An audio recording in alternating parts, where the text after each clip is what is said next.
बिहार में चुनावी साल है।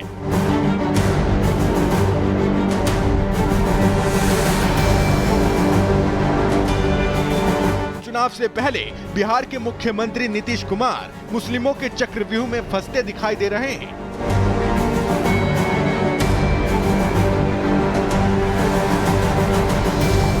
दरअसल हुआ यह है कि सीएम नीतीश कुमार ने आज अपने सरकारी आवास पर रमजान के मौके पर इफ्तार पार्टी का आयोजन किया है, लेकिन मुसलमानों ने नीतीश की इफ्तार पार्टी में जाने से साफ मना कर दिया है। बिहार के कई मुस्लिम धार्मिक संगठनों ने तो बकायदा इसके लिए एक पत्र भी जारी किया है और पत्र जारी करके इफ्तार पार्टी का बॉयकॉट किया है। मुस्लिम संगठन इमारत-ए-शरिया ने जो पत्र जारी किया है उसमें लिखा है, नीतीश कुमार और उनकी पार्टी जेडीयू वक्फ संशोधन विधेयक का समर्थन कर रही है, इसलिए मुसलमान विरोध के तौर पर इस इफ्तार पार्टी में शामिल नहीं होंगे। पत्र में स्पष्ट शब्दों में लिखा गया है कि नीतीश कुमार ने अपने धर्मनिरपेक्ष शासन और अल्पसंख्यकों के अधिकारों की सुरक्षा का वादा करके सत्ता हासिल की थी, लेकिन बीजेपी के साथ उसका गठबंधन मुस्लिमों से किए गए वादों की अनदेखी है और इसलिए मुस्लिम संगठन नीतीश कुमार की इफ्तार पार्टी में नहीं जाएंगे। नीतीश कुमार की इफ्तार पार्टी का विरोध करने वालों में All India Muslim personal law board, Imarat-e-Sharia, Jamiat Ulema Hind, Jamiat Ahle Hadees, Jamaat Islami Hind, Khanqah Mujibia और खानकाह रहमानी जैसे संगठन शामिल हैं। माना जा रहा है कि मुस्लिम संगठनों का ये कदम चुनाव से पहले तेजस्वी यादव के MY यानी मुस्लिम यादव समीकरण को मजबूत कर सकता है। ये हमारा देश हिंदुस्तान सभी धर्मों का सम्मान करना सिखाता है। सनातन भी यही कहता है, ये देश संविधान से चलेगा। अगर आप किसी धर्म के प्रति घृणा का भाव, नफरत का भाव रखेंगे, भाषाई आतंक फैलाएंगे, दंगा फसाद उन्माद की बात करेंगे, आपसी भाईचारा खत्म करने की बात करेंगे, गंगा जमुना तहजीब को खत्म करना चाहेंगे, ये संभव नहीं है। मुस्लिम संगठनों ने इफ्तार पार्टी के बहिष्कार वाला ये दांव चुनाव से ठीक पहले इसलिए चला है ताकि वो नीतीश कुमार पर दबाव बना सकें और बीजेपी जेडीयू के गठबंधन को कमजोर कर सकें। सियासी जानकार तो ये भी मानते हैं कि मुसलमानों के बॉयकॉट वाले खेल से कहीं न कहीं लालू और तेजस्वी यादव बहुत खुश होंगे। मुस्लिम संगठन भले ही वक्फ संशोधन बिल के विरोध के नाम पर नीतीश कुमार से नाराजगी दिखा रहे हैं, लेकिन बिहार के सियासी आंकड़े बताते हैं कि सियासी हवा बीजेपी के पक्ष में है, क्योंकि साल 2020 में हुए विधानसभा चुनाव के बाद बिहार के सियासी हालात काफी बदले हैं। जैसे कि 2020 के विधानसभा चुनाव में आरजेडी सबसे बड़ी पार्टी बनकर उभरी थी। उस समय MY समीकरण मजबूत दिख रहा था, लेकिन 2020 के बाद अब तक 10 क्षेत्रों में हुए उपचुनावों में महागठबंधन को 9 सीटों पर हार का सामना करना पड़ा। हाल ही में हुए 4 सीटों के उपचुनाव में भी आरजेडी को कोई सीट नहीं मिली। इतना ही नहीं, आरजेडी को अपने 2 गढ़ भी गंवाने पड़े। ये आंकड़े बताते हैं कि माहौल अभी भी नरेंद्र मोदी के पक्ष में है और नीतीश कुमार को नवंबर में होने वाले चुनावों में इसका फायदा भी मिल सकता है। लेकिन जिस तरह से मुस्लिम संगठन बीजेपी और जेडीयू को अलग करने की कोशिश कर रहे हैं, उस पर सियासत भी हो रही है।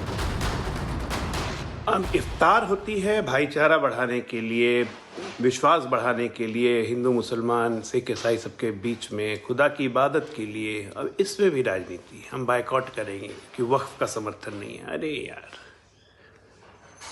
और आरजेडी स्वागत कर रही है। चलिए, तो जो बायकॉट कर रहे हैं उनको सोचना है कि उनको भाईचारे में विश्वास नहीं है, उनको साथ में रहने में विश्वास नहीं है।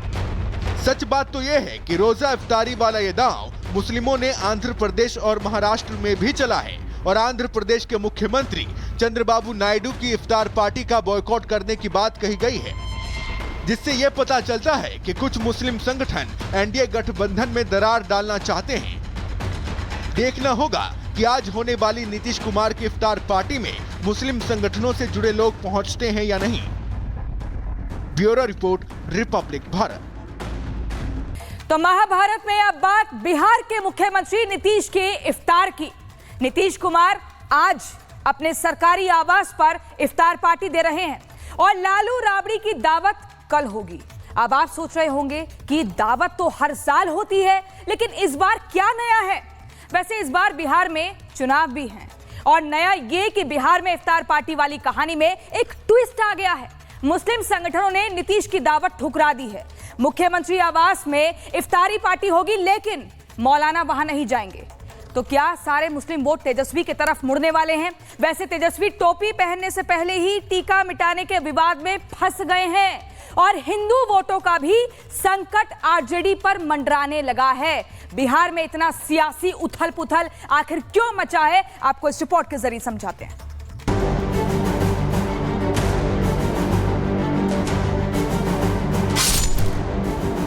बिहार में चुनावी साल है।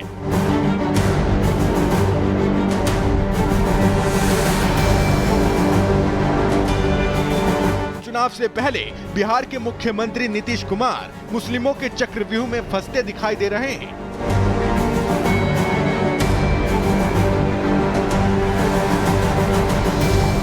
दरअसल हुआ यह है कि सीएम नीतीश कुमार ने आज अपने सरकारी आवास पर रमजान के मौके पर इफ्तार पार्टी का आयोजन किया है, लेकिन मुसलमानों ने नीतीश की इफ्तार पार्टी में जाने से साफ मना कर दिया है।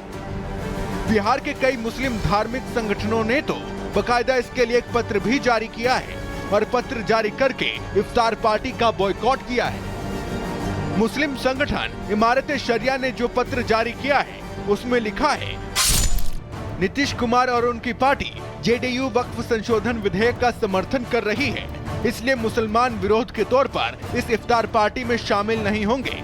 पत्र में स्पष्ट शब्दों में लिखा गया है कि नीतीश कुमार ने अपने धर्मनिरपेक्ष शासन और अल्पसंख्यकों के अधिकारों की सुरक्षा का वादा करके सत्ता हासिल की थी, लेकिन बीजेपी के साथ उसका गठबंधन मुस्लिमों से किए गए वादों की अनदेखी है और इसलिए मुस्लिम संगठन नीतीश कुमार की इफ्तार पार्टी में नहीं जाएंगे। नीतीश कुमार की इफ्तार पार्टी का विरोध करने वालों में All India Muslim personal law board, Imarat-e-Sharia, Jamiat Ulema Hind, Jamiat Ahle Hadees, Jamaat Islami Hind, Khanqah Mujibia और खानकाह रहमानी जैसे संगठन शामिल हैं। माना जा रहा है कि मुस्लिम संगठनों का ये कदम चुनाव से पहले तेजस्वी यादव के MY यानी मुस्लिम यादव समीकरण को मजबूत कर सकता है। ये हमारा देश हिंदुस्तान सभी धर्मों का सम्मान करना सिखाता है। सनातन भी यही कहता है, ये देश संविधान से चलेगा। अगर आप किसी धर्म के प्रति घृणा का भाव, नफरत का भाव रखेंगे, भाषाई आतंक फैलाएंगे, दंगा फसाद उन्माद की बात करेंगे, आपसी भाईचारा खत्म करने की बात करेंगे, गंगा जमुना तहजीब को खत्म करना चाहेंगे, तो ये संभव नहीं है। मुस्लिम संगठनों ने इफ्तार पार्टी के बहिष्कार वाला ये दांव चुनाव से ठीक पहले इसलिए चला है ताकि वो नीतीश कुमार पर दबाव बना सकें और बीजेपी जेडीयू के गठबंधन को कमजोर कर सकें। सियासी जानकार तो ये भी मानते हैं कि मुसलमानों के बॉयकॉट वाले खेल से कहीं न कहीं लालू और तेजस्वी यादव बहुत खुश होंगे। मुस्लिम संगठन भले ही वक्फ संशोधन बिल के विरोध के नाम पर नीतीश कुमार से नाराजगी दिखा रहे हैं, लेकिन बिहार के सियासी आंकड़े बताते हैं कि सियासी हवा बीजेपी के पक्ष में है, क्योंकि साल 2020 में हुए विधानसभा चुनाव के बाद बिहार के सियासी हालात काफी बदले हैं। जैसे कि 2020 के विधानसभा चुनाव में आरजेडी सबसे बड़ी पार्टी बनकर उभरी थी। उस समय MY समीकरण मजबूत दिख रहा था, लेकिन 2020 के बाद अब तक 10 क्षेत्रों में हुए उपचुनावों में महागठबंधन को 9 सीटों पर हार का सामना करना पड़ा। हाल ही में हुए 4 सीटों के उपचुनाव में भी आरजेडी को कोई सीट नहीं मिली। इतना ही नहीं, आरजेडी को अपने 2 गढ़ भी गंवाने पड़े। ये आंकड़े बताते हैं कि माहौल अभी भी नरेंद्र मोदी के पक्ष में है और नीतीश कुमार को नवंबर में होने वाले चुनावों में इसका फायदा भी मिल सकता है। लेकिन जिस तरह से मुस्लिम संगठन बीजेपी और जेडीयू को अलग करने की कोशिश कर रहे हैं, उस पर सियासत भी हो रही है। अब इफ्तार होती है भाईचारा बढ़ाने के लिए, विश्वास बढ़ाने के लिए, हिंदू मुसलमान सिख ईसाई सबके बीच में, खुदा की इबादत के लिए। अब इसमें भी राजनीति, हम बायकॉट करेंगे कि वक्फ का समर्थन नहीं है। अरे यार, और आरजेडी स्वागत कर रही है। चलिए, तो जो बायकॉट कर रहे हैं उनको सोचना है कि उनको भाईचारे में विश्वास नहीं है, उनको साथ में रहने में विश्वास नहीं है। सच बात तो यह है कि रोजा इफ्तारी वाला ये दांव मुस्लिमों ने आंध्र प्रदेश और महाराष्ट्र में भी चला है और आंध्र प्रदेश के मुख्यमंत्री चंद्रबाबू नायडू की इफ्तार पार्टी का बॉयकॉट करने की बात कही गई है। जिससे ये पता चलता है कि कुछ मुस्लिम संगठन एनडीए गठबंधन में दरार डालना चाहते हैं। देखना होगा कि आज होने वाली नीतीश कुमार की इफ्तार पार्टी में मुस्लिम संगठनों से जुड़े लोग पहुंचते हैं या नहीं।